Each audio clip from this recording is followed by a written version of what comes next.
भाइयों बहनों, आदरणीय प्रधानमंत्री जी ने देश को एक मंत्र दिया, सबका साथ, सबका विकास, सबका विश्वास और सबके प्रयास का। इस मंत्र को अंगीकार करते हुए हम लोगों ने उत्तर प्रदेश के अंदर सर्वसमावेशी, सर्वस्पर्शी और समग्र विकास के लिए जिस कार्य योजना को मजबूती के साथ आगे बढ़ाया है, आज उसके परिणाम भी हमारे सामने हैं। सेवा, सुरक्षा, सुशासन, ये हमारी प्राथमिकता है। ईज ऑफ लिविंग ये डबल इंजन सरकार की विभिन्न योजनाओं का केंद्र बिंदु है। 5 वर्ष में 2,61,00,000 से अधिक परिवारों के पास उनका व्यक्तिगत शौचालय हो जाना, 43 लाख गरीबों को सिर ढकने के लिए छत उपलब्ध करवाने के क्रम में एक आवास उपलब्ध करवा देना,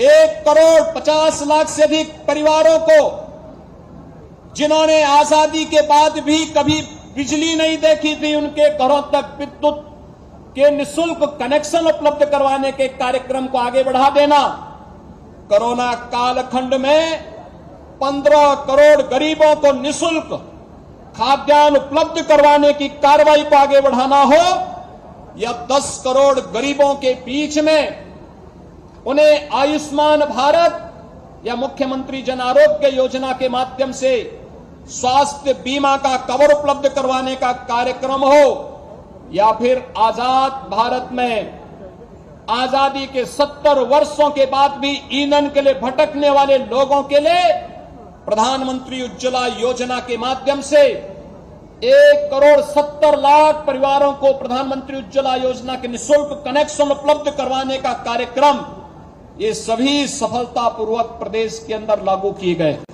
पूरे देशवासियों को बहुत बहुत मुबारकबाद और बधाई देना चाहता हूं।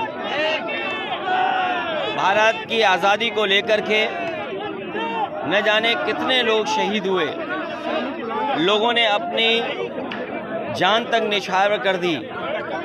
जहां हम आज 15 अगस्त की आज़ादी की खुशियां मना रहे हैं, वहीं हम उन शहीदों को भी याद करते हैं, उन लोगों को भी याद करते हैं जिनकी कुर्बानी से हमें आज़ादी मिली है। जहां राष्ट्रपिता महात्मा गांधी, जिन्होंने सत्य अहिंसा का नारा देकर के आम लोगों को आज़ादी के आंदोलन से जोड़ने का काम किया, और एक ऐसा समय आया कि अंग्रेज़ों को भारत छोड़ करके जाना पड़ा। जहां हम आज़ादी की खुशियां मना रहे हैं, जहां हम 15 अगस्त को देशवासियों को बधाई दे रहे हैं, एक दूसरे को इस खुशी के समय पर हम आज़ादी के संकल्पों को भी याद दिला रहे हैं। जो सपने लेकर के इस देश को आगे बढ़ाने के लिए काम किए गए, उन सपनों को कैसे पूरा किया जाए। और आज जब हम आज़ादी की खुशियां मना रहे हैं, वहीं हमारे देशवासियों के सामने चुनौतियां भी हैं। और आज चिंता का विषय ये भी है कि महंगाई चरम सीमा पर है।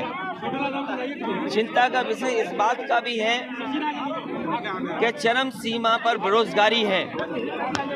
और दुनिया के तमाम आंकड़ों में अगर हम देखें, स्वास्थ्य के क्षेत्र में, प्रेस की आज़ादी के क्षेत्र में, बच्चों के स्वास्थ्य को लेकर के, उसमें भी हमारे देश को कई जगह बहुत पीछे दिखाई दिया है।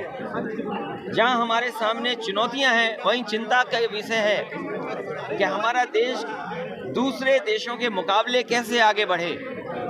जिन देशों के पास आज जनता को देने के लिए अच्छी सड़कें हैं, अच्छा स्वास्थ्य है, अच्छी शिक्षा है,